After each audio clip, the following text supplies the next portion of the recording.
English basic to advance channel में खुशामदीद। नाज़रीन, ये है सबक नंबर 84 यानी लेसन नंबर 84।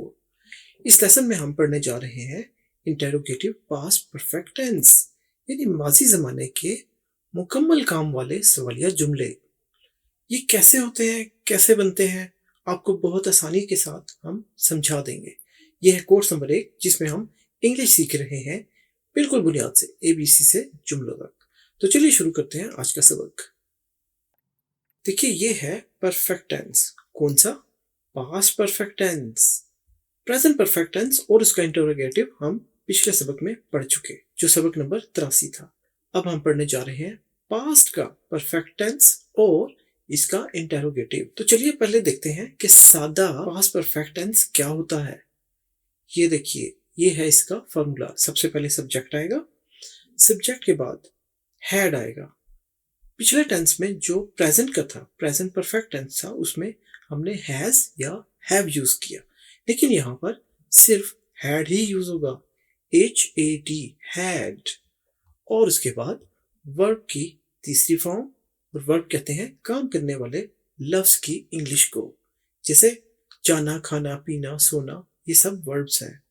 तो वर्ब की तीसरी फॉर्म और उसके बाद फिर ऑब्जेक्ट। ये है नाज़रीन पास्ट परफेक्ट टेंस का फॉर्मूला। चलिए इस फॉर्मूले के तहत कुछ मिसालें बनाना सीख लेते हैं। जैसा कि आपको पहले बताया था कि हम एक जैसी मिसालें यूज कर रहे हैं ताकि आपको इनमें जो फर्क है वो पता चले। जैसे कि पहले हमने प्रेजेंट परफेक्ट टेंस में पढ़ा था अली खत लिख चुका है, अब हो गया अली खत लिख चुका था। देखिए, पास्ट का परफेक्ट टेंस है, पास्ट परफेक्ट, पास्ट माजी। अली खत लिख चुका था, तो इसकी इंग्लिश आसानी से बन सकती है। अली है सब्जेक्ट, उसके बाद हैड। अब देखिए, हैज या हैव नहीं है, सिर्फ हैड है। अली हैड, लिखने की इंग्लिश है राइट, और ये जो वर्ब है राइट, इसकी थर्ड फॉर्म है रिटन। अली हैड रिटन, और फिर ऑब्जेक्ट, ऑब्जेक्ट क्या है? Letter. Ali had written a letter, Ali खत लिख चुका था। एक और मिसाल देखिए, हम क्रिकेट खेल चुके थे। देखिए, वी और उसके बाद हैड, वी है सब्जेक्ट, हैड इस्तेमाल हुआ, और उसके बाद प्ले है खेलने की इंग्लिश, और प्लेड जो वर्ब है प्ले, उसकी तीसरी फॉर्म है प्लेड। वी हैड प्लेड, और क्या खेला? क्रिकेट, जो क्या है? Object. We had played cricket, हम क्रिकेट खेल चुके थे। ठीक है। अब एक और मिसाल देखिए जो हम पढ़ते आ रहे हैं, मैं एक सेब खा चुका था।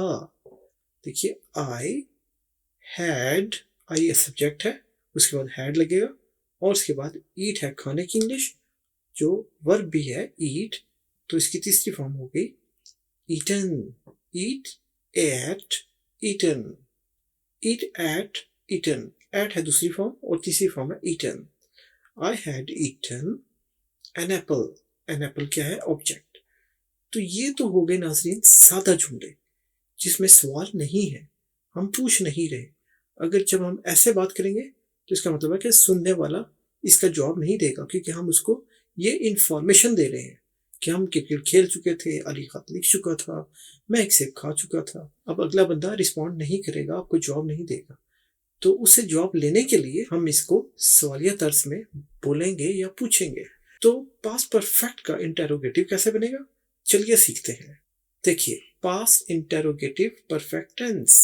इंटेरोगेटिव कहते हैं सवालिया को, ठीक है। ये देखिए इसका फॉर्मूला बहुत ही आसान, सिर्फ तरतीब बदली, बाकी सब कुछ वैसा ही है। तरतीब कैसे बदली? पहले था सब्जेक्ट के बाद हैड, हमने हैड को यहां से उठाकर जुमले के शुरू में रख दिया, और उसका फर्स्ट लेटर जो पहला हर्फ है उसको कैप्स में कर दिया, यानी कैपिटल लेटर में, बड़ी अंग्रेजी में, सादा अल्फाज में, बड़ी ABC में। तो ये हो गया हैड, उसके बाद वैसे ही सब्जेक्ट, और फिर वर्ब की तीसरी फॉर्म, और फिर ऑब्जेक्ट। और जरूरी चीज, ये सवालिया निशान लगाना ना भूलिए जब आप लिख रहे हो। बोलने में तो ये नहीं है, लेकिन लिखने में ये जरूरी है। तो नाज़रीन, ये है इसका आसान तरीन फार्मूला सवालिया परफेक्ट टेंस बनाने का। Interrogative perfect tense. कौन सा? पास्ट, माजी का। तो फॉर्मूले के बाद हम सीखते हैं कुछ मिसालें, और मिसालें हम वही यूज करेंगे जो भी हमने आपको बताई। कौन सी? क्या अली खत लिख चुका था? देखिए अब दो चीजें आ गई, क्या और ये सवालिया निशान। अली खत लिख चुका था, ये हमने सादा जुमला पढ़ा था पहले, उसकी इंग्लिश थी Ali had written a letter. अब क्या हुआ? हैड यहां से उठकर शुरू में चला गया और उसने अपना फर्स्ट लेटर कैपिटल कर दिया, एच कैपिटल हो गया।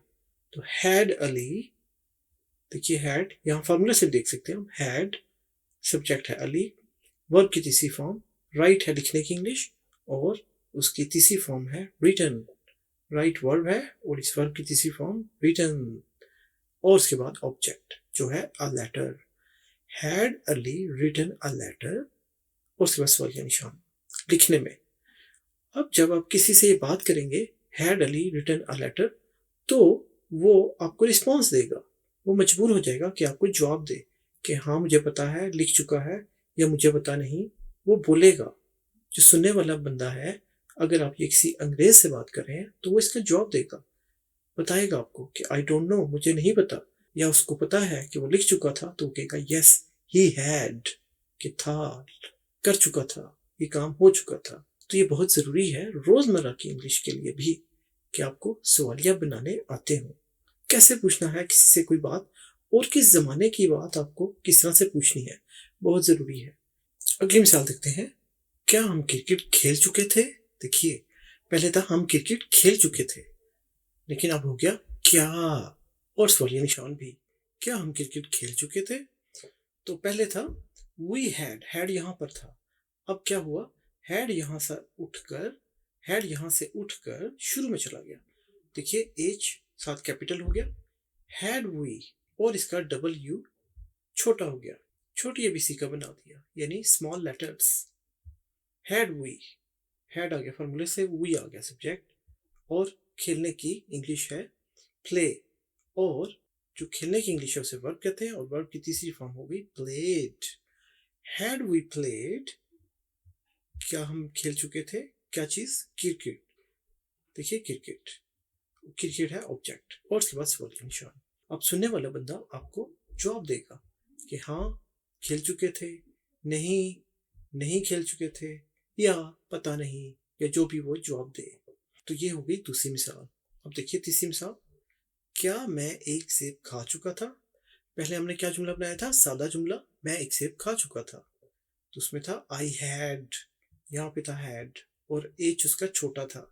अब हमने यहाँ से हैड को उठाकर जुमले के शुरू में रख दिया, और उसका एच लेटर जो पहला हर्फ है, पहला लेटर है, उसको कैपिटल यानी बड़ी एबीसी वाला बना दिया। तो हैड, ये देखिए फॉर्मूले में भी हैड, सब्जेक्ट है आई, उसके बाद और खाने की इंग्लिश है ईट, ये वर्ब है, और इसकी तीसरी फॉर्म है ईटन।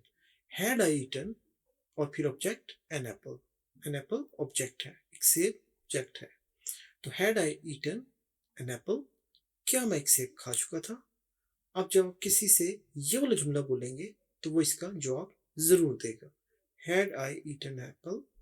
जैसा कि आप किसी से बात कर रहे हो और आप पूछ रहे हो कि आपको याद नहीं आ रहा कि क्या आप सेब खा चुके थे, तो आप किसी से पूछ रहे हैं क्या मैं सेब खा चुका था, तो सुनने वाला बंदा आपको मतलूबा जवाब देगा, उसी हिसाब से आपको जवाब देगा। तो ये था नाज़रीन पास्ट इंटेरोगेटिव परफेक्ट टेंस। उम्मीद है आपको ये समझ में आ गया होगा और आप आसानी से ऐसे जुमले बना सकेंगे जिसमें आप माजी के मुकम्मल हुए हुए काम को सवालिया तौर पर पूछ सकते हैं। अगर आपको लेसन पसंद आए तो लाइक ज़रूर कीजिएगा और ज़्यादा से ज़्यादा वीडियोस को शेयर करें ताकि सभी लोग अच्छे लेसन हैं इनसे फ़ायदा उठा सकें।